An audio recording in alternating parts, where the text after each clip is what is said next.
So today I realized like I'm like 90% done with the sneaker game, right? This is every shoehead, by the way. A quick little backstory. Gary got the restock of the Wave Runners of the Confirm app. Because he already has a pair, he won his size, so he sold them to me. So obviously, I don't wear For retail, Gary, everyone. For retail. Shout outs to him, being a good friend, stand up guy. Shout out to Gary. And Gary, we trust. So I've been all week. I've been going to different sneaker spots trying to trade the shoe for my size, right? And the 10.5 is a more popular size. Most people wear that size. My size is a smaller size. So I've been trying to be fair, going to places like if I have to add money to make the deal fair, if I have to, or whatever. Like I've been trying to accommodate everybody because I want to keep the shoe because I feel like that's the birth of dad shoes, this and that. So I went to a few places, no luck. I called the store today. I'm not gonna say the name of the store because, I fought with some of the employees of that store. They picked up the phone saying they have my size. I said, cool, I'm gonna come in. But they didn't give me any stipulations. They didn't give me any details. I don't know how their business model works. Cool. So I showed up with the shoe, and they legit checked the shoe, everything, right? And then they said, take the insole out, use a flashlight on it, unlaced it, which makes it un-DS, by the way, but cool, fine. They did all their tests, and they said, we could do the swap, but you have to give us $50 to log it in. I said, $50? $50 for what? All you got to do is go in the system and, report the shoe as sold or as a swap, and you put the new one in. They said, well, now we're a corporation, and, we just got to do that. We just got to do what we got to do. And, again, I'm one of those people, if you're not doing good business, I'm not gonna be the typical black person to pop off and blow up and cuss people out, make a big scene. So I said, you know what? I understand, bro. It's business. You got to do what you got to do, but I'm okay. Grabbed my shoe and walked out, right? At that point, I'm infuriated, right? Because I'm like, I'm literally swapping out a new shoe for another new shoe, same color, same price, same everything, and you asking me $50 as a store to process the swap. I'm like, if I went to Nike, if I went to Adidas, if I went to Foot Locker, if I went to Finish Line, they would not be doing that. So your excuse of you being a corporation is bullshit. You get what I'm saying? And I'm like, did they give you customer service when you walked in? No. Nobody greeted me. Nobody done anything. And I thought about it. I'm like, that's why a lot of businesses don't thrive in Florida, because it's driven by greed. People want to make a quick buck. Like, I'm not here to pay for your lunch. I'm not here to pay for your light bill. I'm not here to pay for your overhead because you place in a mall. That's not my problem. I'm here to do good business. And if you can't do good business, or you charging me for just my presence at that point, like, $50, nigga, you asking me to pay for the software to log it in? Like, what are you talking about? I got to chime in, bro. I hate to sound like that guy, but like everyone knows I'm pretty solidified in the shoe game, at least in Palm Beach. So like when I go into these sneaker stores, it's like, not to sound like a dick, but they've seen me before. Not saying they know me, but they've seen me before. They know like I'm kind of solidified in the game. So every time I go to the counter, try to do an exchange or some shit, I got into a point in my life like, fuck it, if I really want the shoe, I'll buy it. Because doing a freaking trade or a legit check, everything costs money nowadays. It's like, fam, like you said, why the fuck would I pay you $50 for the same fucking shoe, knowing damn well that like it's the same price on StockX, and you're gonna make a profit? You're gonna make a profit off of it. I'm not the one that told you, hey, maybe we should go into like an actual mall to open up the store, knowing the damn well the rent is high. So everything you gotta ask for costs money.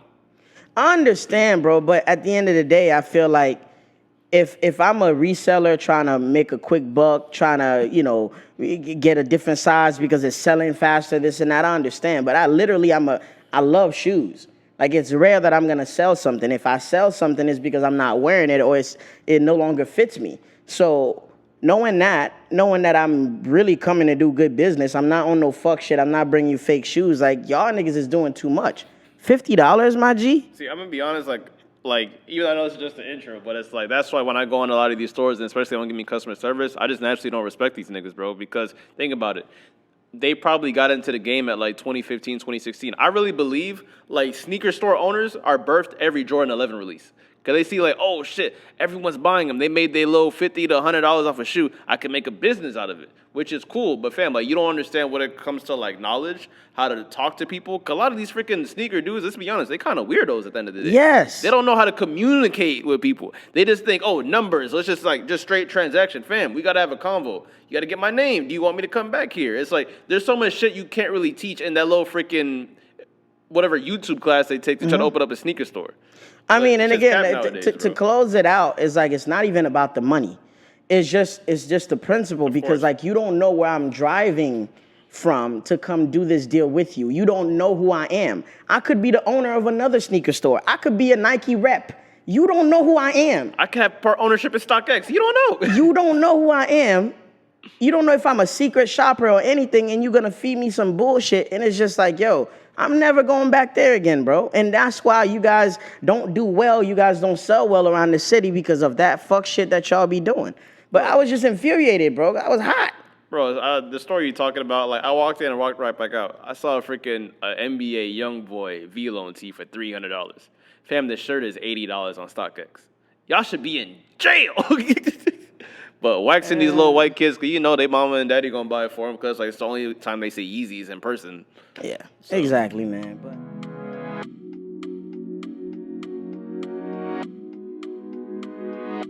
But welcome to another episode of These Are the Aesthetics. I go by the name of Cheech, a.k.a. Young Exec, a.k.a. I got the hottest brunch in the city, a.k.a. if you're not spending money, you are wasting my time. I feel that. I felt that. I fucking felt that. I felt that. Man, ladies and gentlemen, I go by the name of Gary, a.k.a. In Gary We Trust, a.k.a. I Am the Special Occasion, a.k.a. Multiple streams of income is the best income. Yes, sir. Shoot, man. We back with another fucking episode, man. What is this, episode 67? We gotta start naming the episodes so people can freaking realize that we've been doing this shit. For a while, yeah, man. But how you feeling, man? How's the week treating you? Where's your headspace now? Like, how you feeling? Man, I feel relieved, man. I feel good. I got a new schedule, so I'm up early, which everyone knows me. I fucking hate the mornings. Mm-hmm. But what I realized is like when you like the average like day-to-day American that gets up at 6 o'clock in the morning and go to your job, you think it's like fuck. Like if I'm being 100% honest, most Floridians, you're not a Floridian if you never worked a 9 to 5. True. Because you get to see how bad Florida drivers are. Like, fam, I've witnessed multiple car crashes. By the way, when you, like, all those people who freaking are into, like, just, like, basically you're looking into the Waze apps or all that shit, undercover cars, fam, they have undercover Mustangs, all white, Chargers. Like, the police is really getting people. But, like, other than that, man, I've been good, man. I just got this, just kind of readjusting to this new, like, schedule I got now, but I really can't complain, bro. Mm-hmm. God's really been looking out. He's always has, but he's just been giving me a lot more reminders lately. For me, man, I've just been trying to master peace, just learning how to be a better leader every day. The brunch is doing amazing. Yeah, man, I'm just trying to be professional throughout because I'm getting, I'm in charge of a few things now, a few more things, so my hands is a lot more tied up, which is a conflict with the ladies, unfortunately. But yeah, man, I'm feeling good, man. Heavy is the head. They like to say it. So it's like, to be in a place where you have multiple streams of income, to be able to chill in your late 30s and 40s, you definitely kind of have to put in the work in your 20s. You get what I'm saying? While all your bones are in place and working. I gotta ask you a quick question. Like, man, do you ever like miss having a day to yourself? Oh yeah. I mean, listen. Of course you do as a man, but at the end of the day, bro, you don't really have a day to yourself, bro. Between a job, a family, a girlfriend, a business, and just checking on people, on things, checking on your car, the internet, do you really have a day to yourself? And when you have a day to yourself, you're like, fuck, I should be doing some shit. Exactly. I need to change the oil in my car. Yeah, do some man shit. Oh, man. What are we starting with this week? We were talking about the Grammys. You want to get back into it, I guess? Yeah, we can talk about the Grammys. We talked about the Oscars last week, so now it's the Grammys. Mm-hmm. more shit black people shouldn't care about. But let's continue into it. The Grammys. I would say, I love to see it. Black people are getting a little bit more recognition this year. Shouts out to Baby Keem. He had best rap performance for the song Family Ties. She's dope. I know SZA and like Doja Cat won best pop duo, which is I didn't really expect that either. They had a smash, so I mean, I kind of expected that. I ain't gonna lie, like not on some nasty shit. They was looking good. No, both of them was looking like all the ladies was looking delicious. SZA on crutches is still fire. SZA is still SZA. SZA was sizzling on stage. I can tell you that. I just like to acknowledge, like yo, they was looking good. Yeah, Megan Thee Stallion. Shout outs to Megan and her knees. That's a wild segue, bro. But I mean, I was happy for a few different reasons. As you all know, I'm an R&B nigga, and you know, it's just seeing Jasmine Sullivan win an award for best R&B album. She's been singing since the 90s, and you know, just putting out dope quality music and just never shifting, never transitioning to pop music, never conform to any other forms of, you know, just sticking by what you know. And you know, seeing Lucky Day, who's an up and coming R&B star, win the Progressive R&B award. Like R&B is in good hands, man. Album of the year. Who's the guy that won? Tyler won Rap Album of the Year. I'm getting John Baptiste. He does soulful music as well. So yeah, man, I'm kind of glad that, you know, we felt a little bit more respected, and we got treated with the respect that we earned.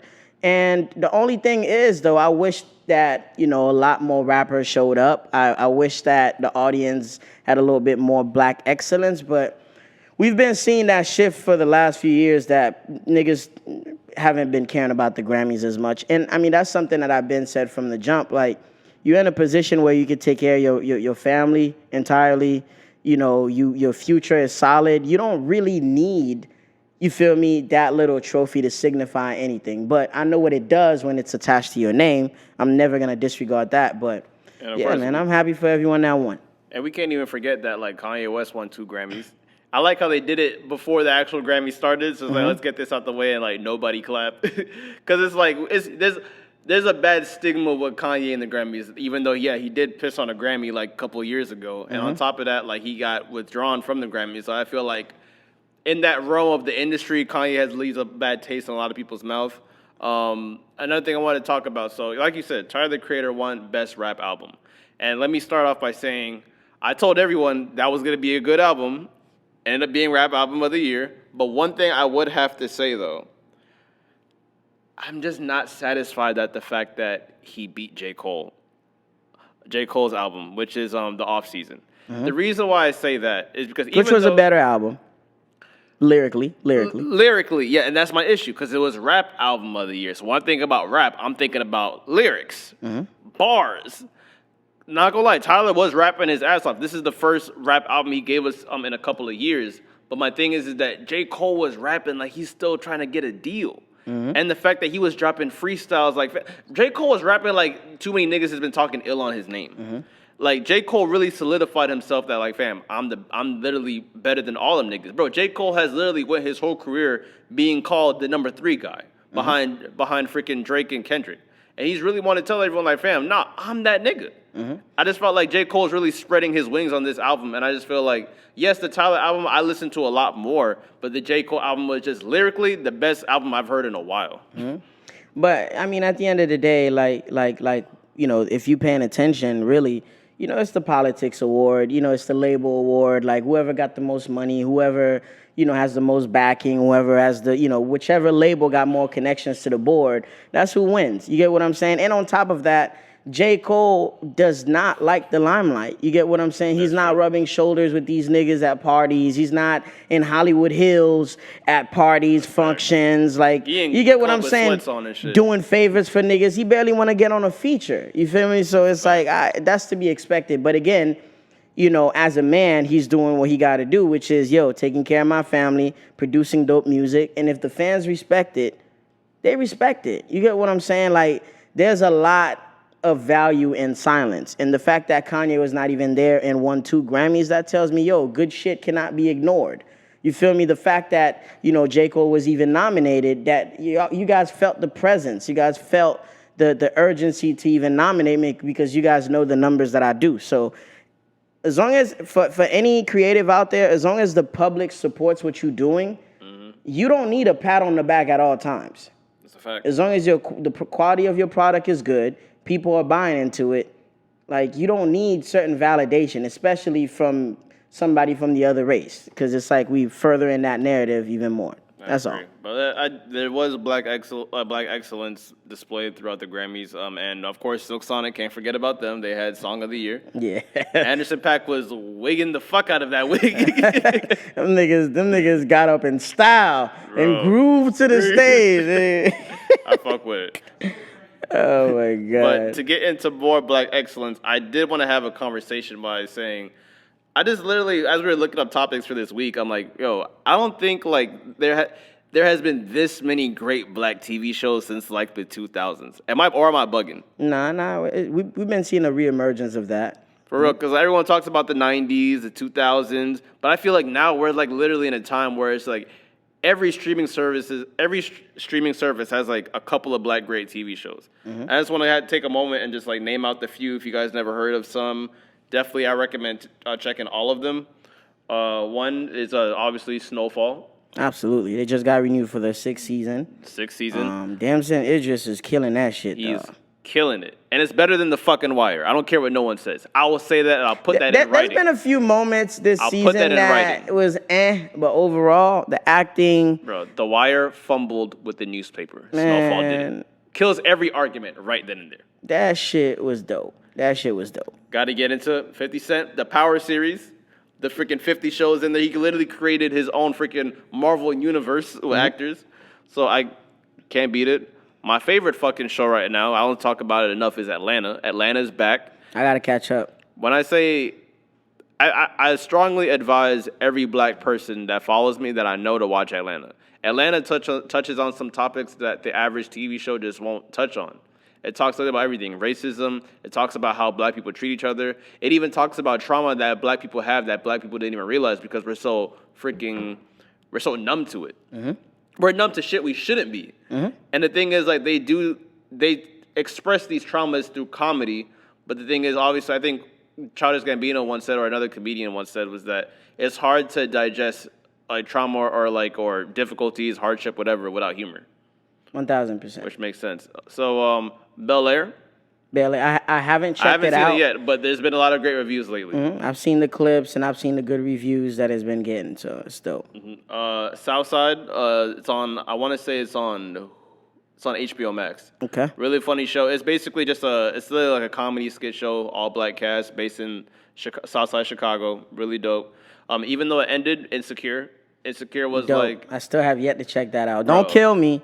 I have yet to check it out. It is like it was like the 2020s versions of The Girlfriends, pretty much. But even though it's like it's not just women in there, it's men in there. It's a really dope show.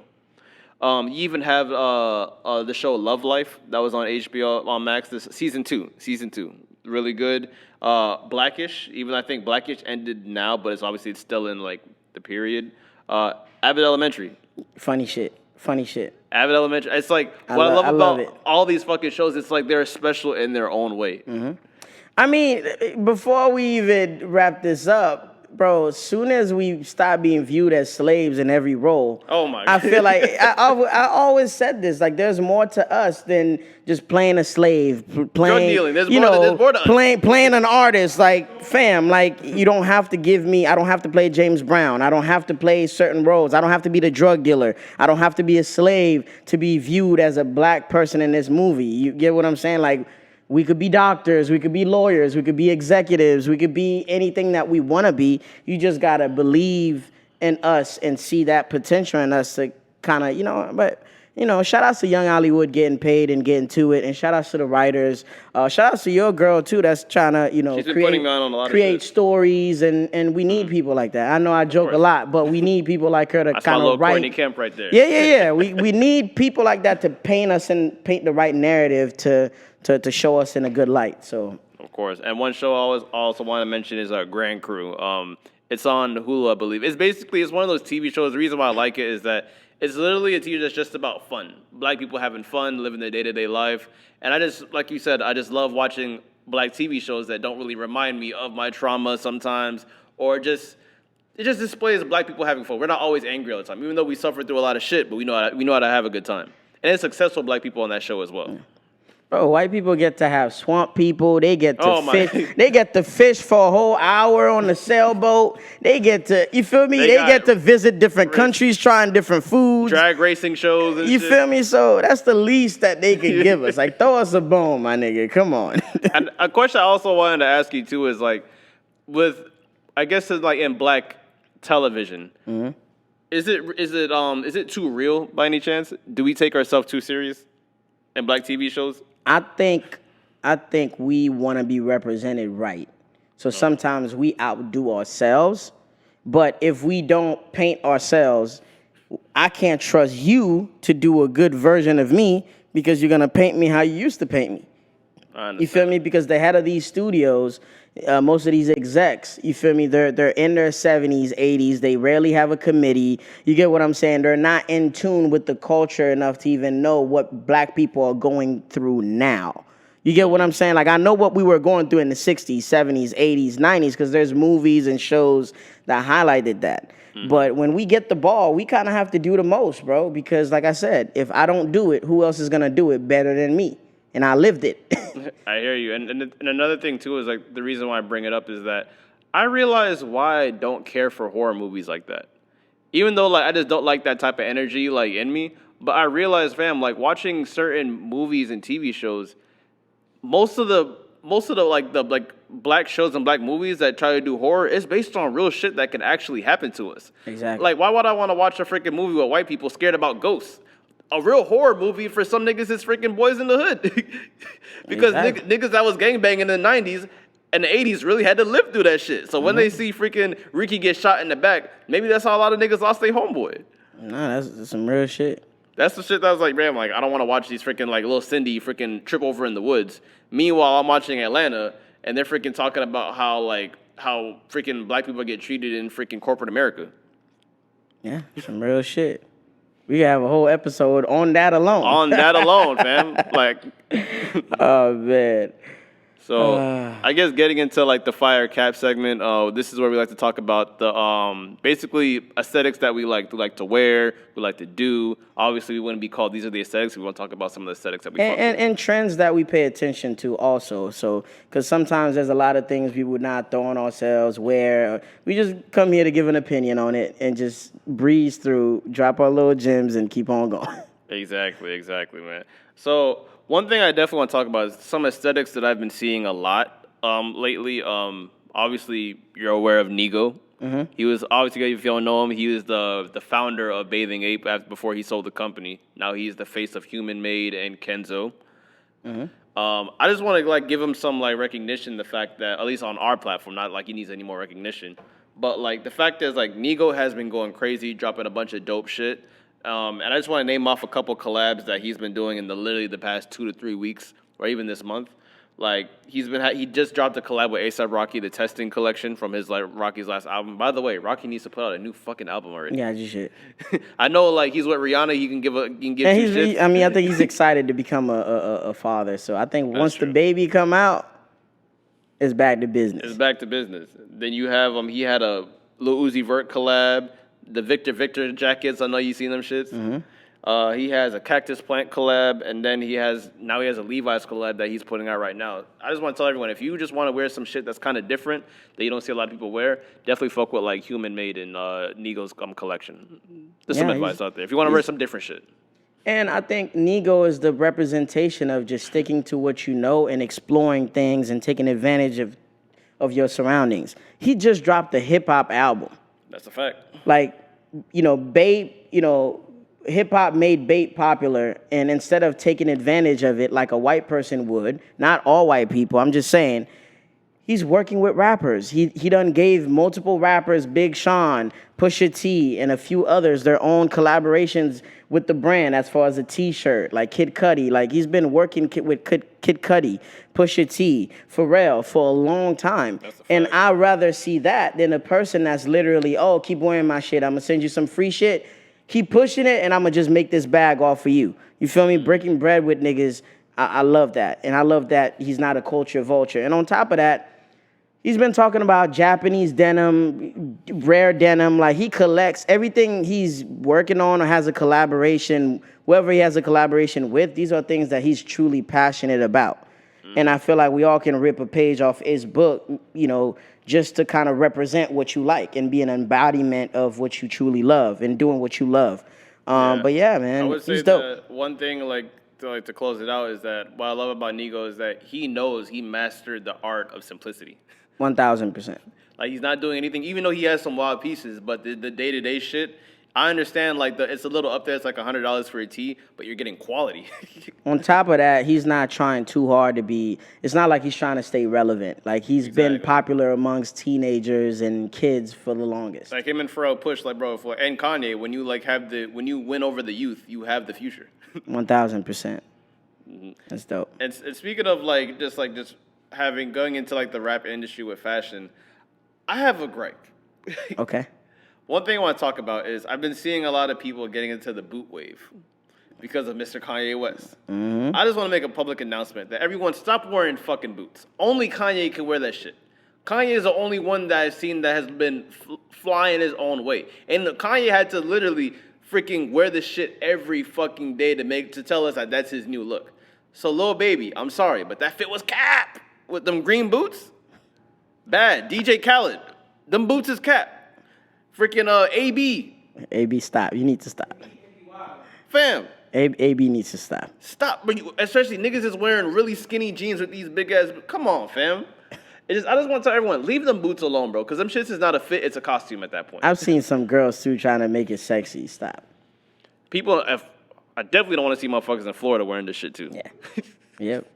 So, while we talking about people who are wearing, like, certain boots and have certain trends, do you know any, like, fly rappers? Because I had these conversations back and forth, like, what rappers. I'm pretty sure we had this convo on the pod before. I just want to remind you, what do you think, like, some rappers are fly out there? Because Lil Baby can dress, but that fit was just capped to me. Mm-hmm. Fab has been a pioneer for years. I think recently he's been experimenting a lot more because he was big on the jersey and, you know, Jordan's game. And now he's transitioning to high fashion and wearing some pieces. I've seen him with a lot of custom 101 pieces, you know, like giving a lot of New York brands a shot and just urban brands a shot. Fab is definitely on that list for me. I love seeing the OGs on there, Fat Joe, you know, the fact that he lost all this weight, a lot of things are starting to look good on him as far as like fitting. Wale is on that list for me. And the last one is A$AP Rocky and Kanye. That's pretty much it, man. It's just when certain rappers, when they wear a fit and then you automatically see other rappers do it, they just have style. Like Uzi. People be laughing at the shit Uzi be wearing, but then y'all motherfuckers be wearing the shit right after. Mm-hmm. Like Future. Like Future can like actually dress. I'm pretty sure a majority of these people have stylists, but the thing is that Future knows like a stylist can give you a certain like piece to wear, but you the one that's gonna wear it. You're supposed to tell them, nah, like, don't give me the medium, give me the large. Exactly. And you got to try it on, yeah. You got to try it on. Like, you have people like the Uzi, like, I would put Playboy Cardi in there, but he's in the costume realm now. He just wants to be some vampire shit. Well, I know you hate to hear his name. Lil Yachty is in there. Hate it or love it. For you, yeah, that's for you. That's fine. Hate it or love it, Yachty's in there. Obviously, Travis Scott. I even love seeing... Oh, Travis Scott is another one. I'll give you that. And the thing is, like, people say, oh, Travis just be wearing these big-ass clothes. Like, but fam, all these rappers be wearing this shit that he be wearing. And I even love how, like, just how some of the lower-tier artists, I hate to really call it lower tier, but some of the people who are not as looked at every day for fashion, you have Currency. Currency always is some just cool, babe, dicky shit all the fucking time. Mm-hmm. Wiz be on his fly shit. I love how Babyface Ray be wearing his shit. Mm-hmm. Lil Durk be freaking be putting on something to be getting fly too. This is my thing though, with people looking up to rappers for style, right? You gotta understand. Like I was watching like Complex, did a tour with Chris Brown, and Chris Brown was like, yo, I probably change 3 to 4 times a day because I might have interviews, I might be doing a press run, I might be on tour. So some of these niggas, they could pull off a look to just sit down and do an interview, take a picture, and post it. That does not mean they busted the fit to go out. You get what I'm saying? There's things that you wear out. There's things that you just to a party. There's things that you wear for a magazine cover shoot. There's things that you wear for a picture. There's things that you wear that was supposed to be like a runway piece that you throw on. You get what I'm saying? You kind of, if you are into fashion, you have to decide what's wearable outside and what's not. Because some niggas just want to look cool and take a flick. You should. And even like every time I get dressed or just trying to get fly to go somewhere, I always gotta have Gunna on. Mm-hmm. Like the thing is, like I always tell niggas, you can't listen to Gunna if you're not a fly nigga. I'm sorry, it's just not fucking possible. Cause like Gunna, I know Gunna has his fair share of fits where it's like regrettable for sure. But the thing is, like Gunna, he put that shit on here and there. But then he makes music for fly niggas. I love niggas that be talking that fly shit. Like even like Westside Gunn, he be talking all the brands and shit. I fuck with that. Even freaking ESTG is not known for fashion, but he just like got that hood nigga aura that be wearing the fly shit, the hype beat shit, and like the hood nigga. I fuck with it. Yeah, man. Again, just know what it is that you're wearing. Just have a better understanding, and don't be like a bloody Osiris, right? We can close with him. You know he's not wearing that shit out. He knows he's not wearing that shit out. You know he probably gonna go to the fucking bodega, get a drink, hang out with his boys on the block, take a picture, and go back home and put some regular fits on. Because you got to think, these niggas are professional models, even though they're IG influencers. You think he's walking into a meeting with white people or just for Dior, you think he's going to sit down in a meeting looking goofy like that? He's not. He's not wearing the hat with the horns on it. Yeah, bro, use your head, bro. These niggas be trying to get a look off. They know their power. They know they're selling power to you. So they're going to keep doing some wild shit, and you can think what you want. You feel me? Man. Y'all rappers, y'all got a stylist, man. Use them wisely. Exactly. And must be putting that fly shit on, too. Oh, yeah. Again, he lost some weight. Now he can wear some of the shit that he really wants to wear. All right, stepping away from music, rappers, and just fashion, right? Let's jump into football for a second. And before people start rolling their eyes, we're not gonna literally talk about football as the sport. You're not wearing a football jersey for no reason. Let's talk about my guy Russell Wilson, right? Uh-oh. He's been getting killed by the men all week. He's been getting praised by the women all week, right? Okay. So the men are calling him corny, and the women are saying, well, if that's what a cornball looks like, I need one. And the conflict starts because Russell Wilson is your typical good guy, right? He has a good job. He makes good money. He's a church-going man. He's a man of faith. He's a responsible adult. And he's not on social media to play with y'all. You get what I'm saying? Like he assumes his responsibility as a man in the world. We big up and we value fuck shit. We value toxicity, which he doesn't represent. He doesn't associate with.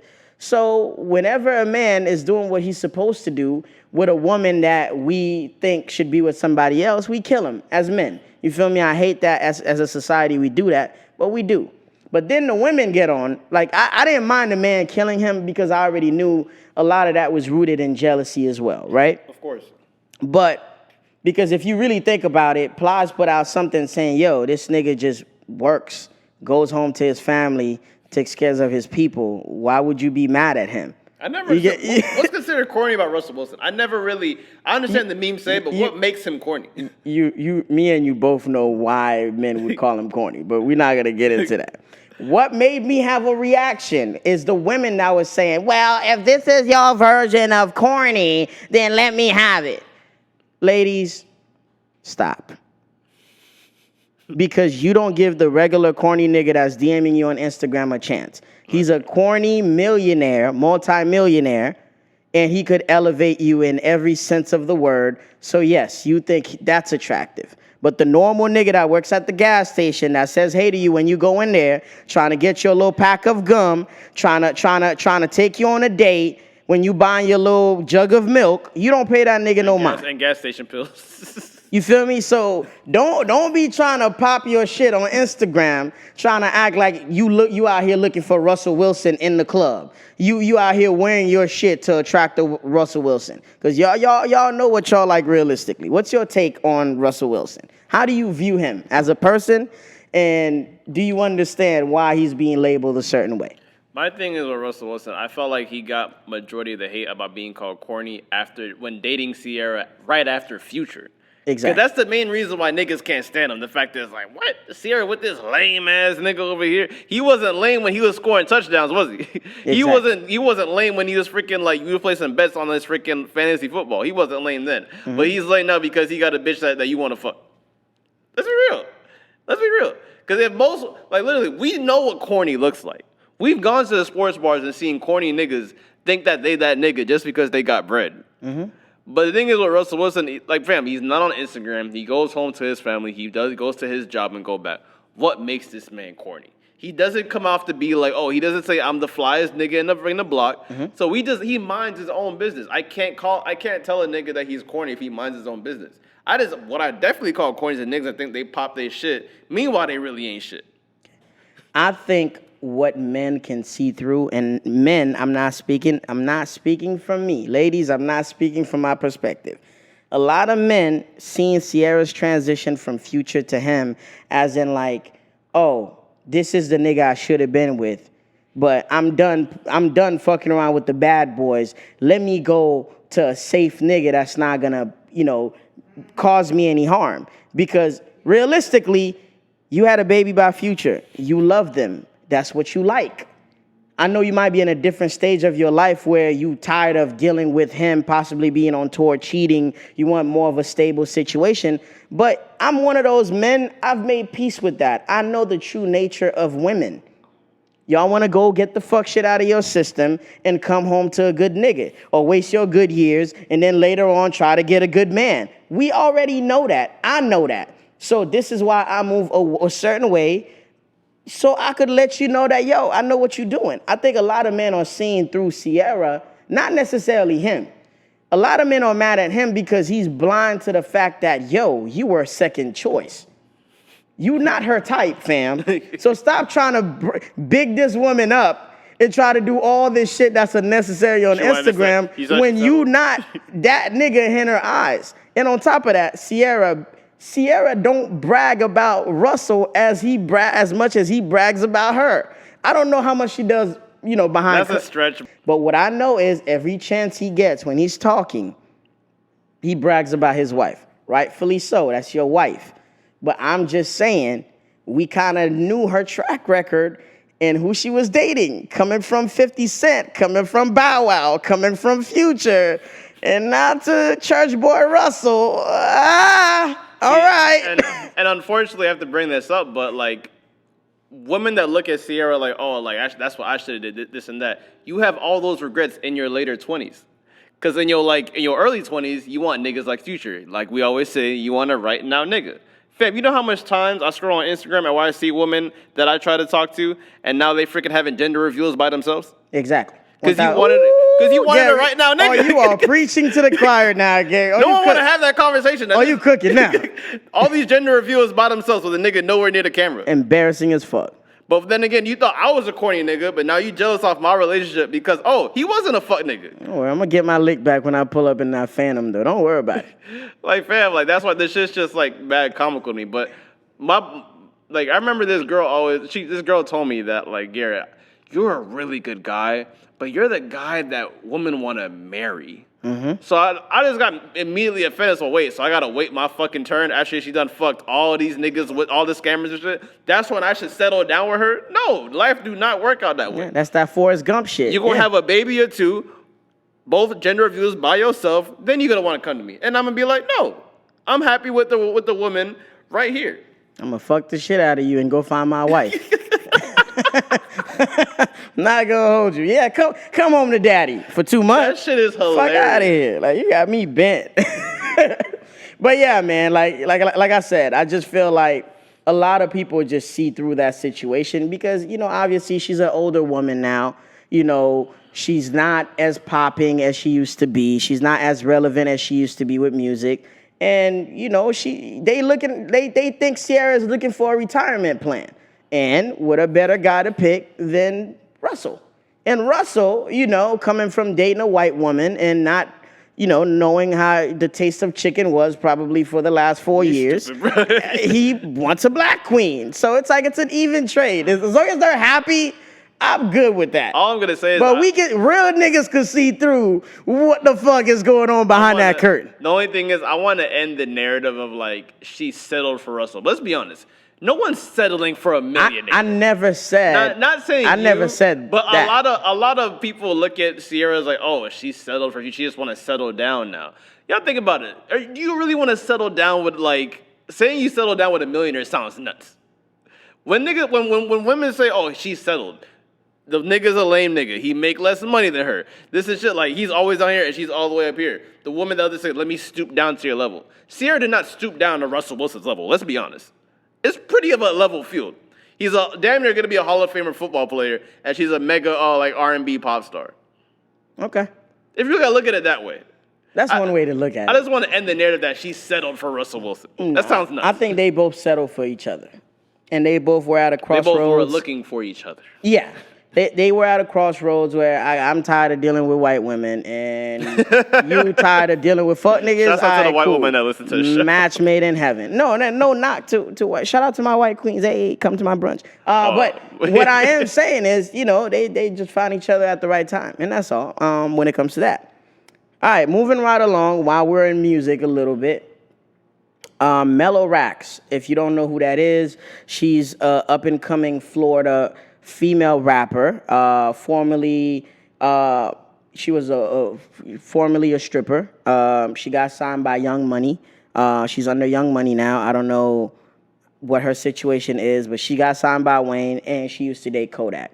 That's kind of like her rep right now. That's how she rolls in the ranks. That's how she got her fame or whatever. She does music, she got right? more money than me. Exactly. So she sat down with, you know, during an interview, and she was asked, you know, about female rappers and how they carry themselves in the industry. And she was kind of saying like, yo, just how you want to be treated. She was saying like, hey, if I'm trying to get someone's attention, you know, pussy makes the world go round. Like I'm dressed a certain way. I'm going to approach the situation a certain way. To get certain things from men in the industry, I got to be a certain way. But if you want to be viewed a certain way or respect yourself or not be talked to a certain way, you got to dress, you know, a little bit more up there. You get what I'm saying? Like she was just being realistic, and she was just dressing for the occasion. Cause my thing is when a woman used to be a stripper, she understands the male's brain and what we like, in a sense. Like she knows at the end of the day, we just like to see women, we like to have sex, we like to be relaxed. So I feel like strippers... Why didn't all women figure this out yet? I feel like strippers master the art of like, yo, you come in here right now to throw money on me. I'm not trying to be a burden. I'm just trying to entertain you. Whatever you say in that moment, as long as you're not harming me or doing any weird shit, everything goes here. And on top of that, they have private rooms in most of these clubs. So coming from being a stripper, her being realistic about men and how she views men, I never had a problem with that. Now the conflict came about, Mulatto, right now known as Latto, right? When she was doing press for her album a few weeks ago, she was like, yo, like it's hard dealing with these men in the industry because they won't clear a record because you won't answer their DMs. Or they won't do a song with you because you don't want to fuck them and this and that. So it was just two conflicting views of women in the industry. And, you know, that kind of started a little internet frenzy because they felt like, you know, they were speaking towards each other. And they have somebody in common, which is Kodak. Because we all know Kodak got a reputation of falling in love with every woman he works with. I love Kodak, but I know how Haitian men are. I'm Haitian, so I understand that. You get what I'm saying? Not every Haitian man, but I understand. Y'all fall in love for 6 months. So there was a rumor that Mulatto was speaking about Kodak when she was like, yo, these men got to be professional. We here to make music. We here to work. I don't want to link with you. I don't want to sleep with you. I don't want to do nothing but this record, right? Yeah. But now Mellow Rackz, who's Kodak's ex, coming out to saying, oh, well, you got to do whatever you got to do to be in the industry. Sometimes you got to exchange a favor or two. Pussy makes the world go round, this and that. And I'm like, yo, she's being realistic. She's saying what niggas has been saying for years. Like, yo, it's not an even playing field. There's a lot of women in the industry that don't pop because they don't sell sex. But sex sells. See, so it's kind of tough. What do you think? If I want to be realistic, because I know of like saying like what's the first girl's name again? Mellow Rackz. Mellow Rackz. She's making a fucking point. But the thing is, if a man says that, you're being misogynist. You shouldn't think that way. Women should have the freedom to do whatever they want. Fam, I'm gonna get backlash, but if you know you going into the booth in the studio with 100 niggas, wear a freaking a baggy sweatsuit. Not saying look homeless, but it's like if you got your titties out, you got your ass showing, this and that, and I'm like, you know you're not fucking them. What tipped? What tipped? And I'm not saying that, because you got that on, not saying that, he deserves to fuck. I'm not saying that at all, but it's like, just like Mello said, don't dress for the occasion. Don't give any intentions. Let's be real. I'm sorry, let's be real. Like, certain places... Dress how you want to be addressed. Certain places are literally...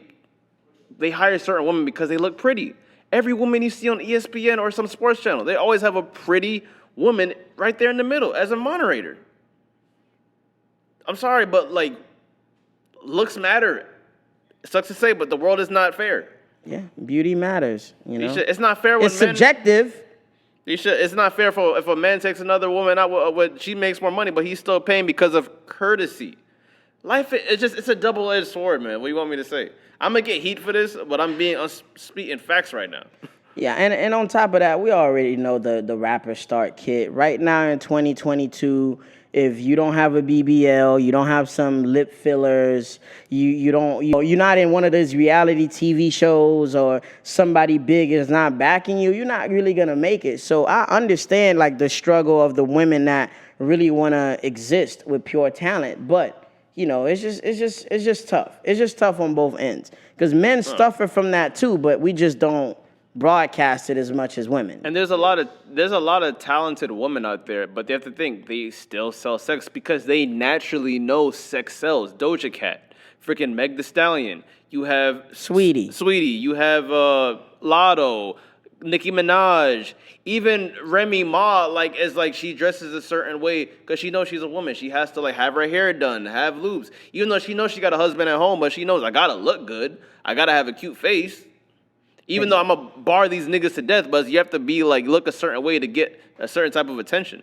This girl I used to work with, she said she's an artist, but she says she likes to do art in her gym outfits because she knows that dudes is going to come on the page and look at her ass. Meanwhile, look at this art. She knows sex sells. Mm-hmm. And to be honest, I think Instagram knows sex sells. Yeah. It's called algorithm. Exactly. Oh, man. I guess the last topic we could touch on that has caused controversy is, again, there's multiple reports that came out that spoke on this. I don't know how factual this is, but, again, like you always say, Gary, wherever there's smoke, there's a lot of fire. There's a lot of fire, right? Patrisse Fire Cullors. started somewhere. Patrisse Cullors, I don't know if I'm pronouncing her name right. She is one of the founders of Black Lives Matter movement. She's been accused of using the donations to buy a $6 million mansion in California. They reached out, multiple news outlets reached out to get a comment out of her. She denied all the claims, but she won't show receipts of what she's done with the money, right? And a lot of parents of people that got killed, a lot of families of people that got killed said they never seen a dime from any money she has collected, right? Again, my first thought was not even to look at her as a scam. It was more so looking at us as a people. I'm like, this is why, somebody feels more comfortable with a white person in charge of a company because they know less likely some fuck shit is going to be happening. When we trust each other, that's when we get fucked over. There's greedy people all around, but for a cause like Black Lives Matter, when we were preaching that, protesting that, walking, talking, and making a big thing about it a few years ago, Like, you would think like we would have some honorable people responsible for that. And I feel bad for even the activists that are doing an actual good job. They're actually honest people, because what that does is it puts the stigma that everybody is taking money. Everybody is stealing from the movement when the movement is supposed to be positive. Like, all these foundations, man, like you guys have to kind of learn how to be transparent with the people, especially if you guys are asking people to pitch in on what y'all doing, because like I said, when there's no transparency, like there's good business is not happening. And I just feel like, we can't keep making each other look bad, bro. Like, this shit is crazy. If that comes out to be true after research, I'm just gonna be super disappointed. I'm going to have to say a famous black quote in our community. Niggas can't have shit, bro. Niggas literally can't have shit, bro, because I found out all of this literally today. Bro, like, when he told me that shit, I'm like, she's taking donations from Black Lives Matter for personal purchases. From the Black Lives Matter organization. Now, black people, if black people are not even acknowledging the fact that Black Lives Matter, why the fuck do you think white people will? Exactly. That's the shit that pisses me off, bro. Like, why do you think all these freaking bills of, like, an anti-lynch bill gets passed in 2022?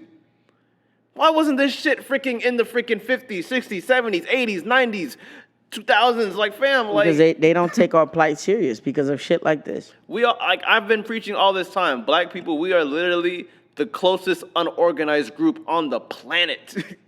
And if only we knew our power, man, just standing together to make a change. Because like I said, like NBA players did not want to play a game. It had to stop. Certain things had to be acknowledged. In baseball, there was a lockout. They had to get the business right. Like whenever, like there's power in numbers. You get what I'm saying? Like there's strength in numbers, like the white people like to say. So it's like all we got to do is come together to kind of change the narrative on certain things. And if we keep stealing from each other, they're gonna feel like they're gonna feel good about stealing from us, and they never gonna give us a true shot. Literally. And even when it comes to donations, I have to do my research before I donate to anything, because, bro, let's be honest. We've been in the gas station. They said, oh, put this there's a little freaking dusty-ass, dirty-ass freaking jar. Say, oh, go to St. Jude's. Nigga, is it going to St. Jude's or is it going to Taco Bell? Exactly. Let's be real. And another thing is, black people, we naturally just don't even take ourselves serious at some moments. Like, bro, I was like really, really pissed when I went to your brunch and them niggas were setting up the cabanas at 3 o'clock. Yeah, that was crazy. That was like, crazy. fam, like, I'm trying to give money to a black business. Why are you trying to, you fucking up my business. Now I got to fuck up your business. Now we can never do business again. Exactly.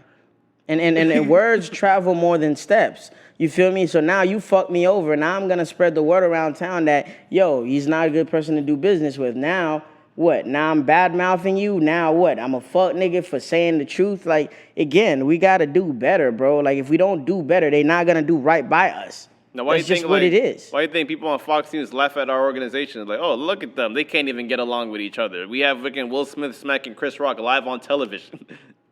Yeah, man. If they don't respect themselves, why should we respect them? Yeah.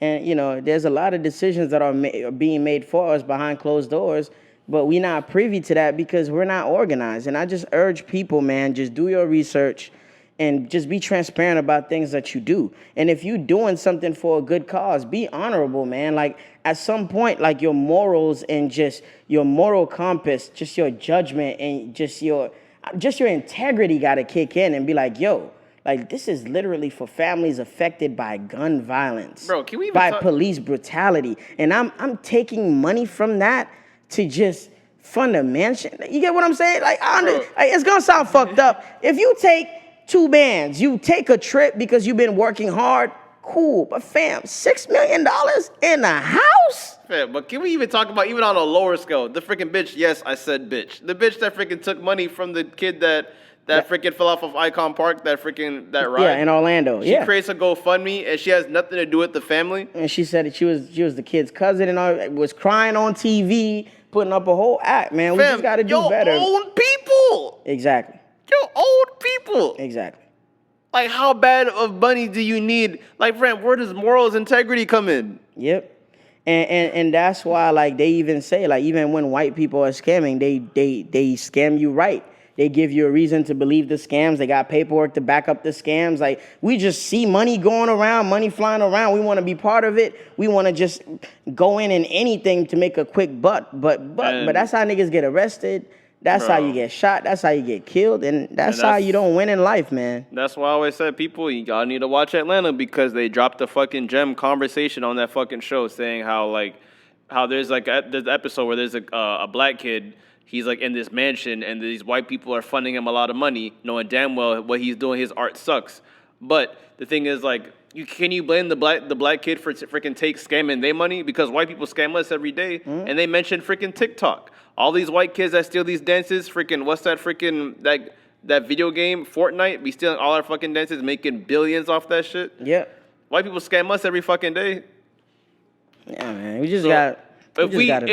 If we taking shit from each other, obviously other corporations, organizations, other freaking races are gonna take from us too. Yeah, man. We just gotta do better, man. Black people, please do better. 2022 just started. You feel me? We're approaching the middle part of it. Let's just do better, man. Let's just be more organized. Let's spread positivity. Let's support each other, and that's how we're gonna win, man. Like I always say, I come here and say that all the time. Support somebody today. Give them a reason to support you. You do that every day, you win. You feel me? You don't have to scam a nigga to just make a quick buck. We could just be partners, and we both benefit, and we both walk away being satisfied. And now I don't have to pick up a gun to go chase after you because I feel like you hit a lick and you scam me out of some money. Bro, and honestly, to even close out on my side, that like, fuck, did I forget it? Damn. I'm getting old, nigga. Bro, you know what I heard? Like, they said, like, when you catch COVID, you lose, like, train of thought frequently. I'm like, fuck. Fuck you, light off. But, what was I going to say? Fuck it. I forgot. Nigga, damn it, this nigga Cheech talk too much, man. Damn. You was talking more than me this episode. What you talking about, man? Oh, man. Yeah, but I guess, like, to wrap up, watch the pod. Everyone who's like listening on the audio stream. Yes, sir. Please check the YouTube, all the edits. Put a lot of hours in this motherfucker. Because honestly, I could just upload the shit and just put the audio, but it's like, nah, we want to push up the quality. Shouts out to freaking Maidal for coming to work to fucking today. Yeah. XMD Productions. And yo, we try to simplify a lot for you guys. You know, Gary goes to bat. Niggas sleeping late trying to make clips for y'all to watch. Shit, like dumbing down the episodes, breaking it up in sections. Like creating playlists. You feel me? So we want you guys to really like. Again, this is for us, by us. Like we literally trying to. Doing this entertainment shit right by highlighting and talking about things that matter to us, and hopefully you respect and want to, get in the conversation, because a lot of things start with just a conversation. You feel me? We just doing this for the culture, man. Like I said, we not necessarily getting paid off of this directly. You get what I'm saying? We trying our best to do something different. For black people, for our culture, and just for the young generations, period. So yeah, support it, man. Sorry that we had to end on a serious note, but that's just how like the show is, man. We two real niggas talking about real shit. The conversation's got to happen at some point. 1000%. These shit, man. So where you go by, man? I go by the name of Cheech, aka. If you're not coming to my brunch, don't DM me. Yeah, man, aka, like I said, young exec, aka, I'm paying some of your favorite niggas in the city. Yeah, man, talk to me nice, man. These girls gotta really know who's in charge out here, and I'm putting my foot down, man. Shit. And I just remember what I was gonna say. I go by the name of Gary, aka In Gary We Trust, aka Black Business Supporter. And if you do not want to donate to any donations, you can always, especially black donations, you don't have to give the money. Just identify as black. It's just as good, I'm telling you. Yep, I like that. Look at you being profound. What the fuck? All right, man. We'll see y'all next week. They think he Nipsey Hussle. Drop a bar.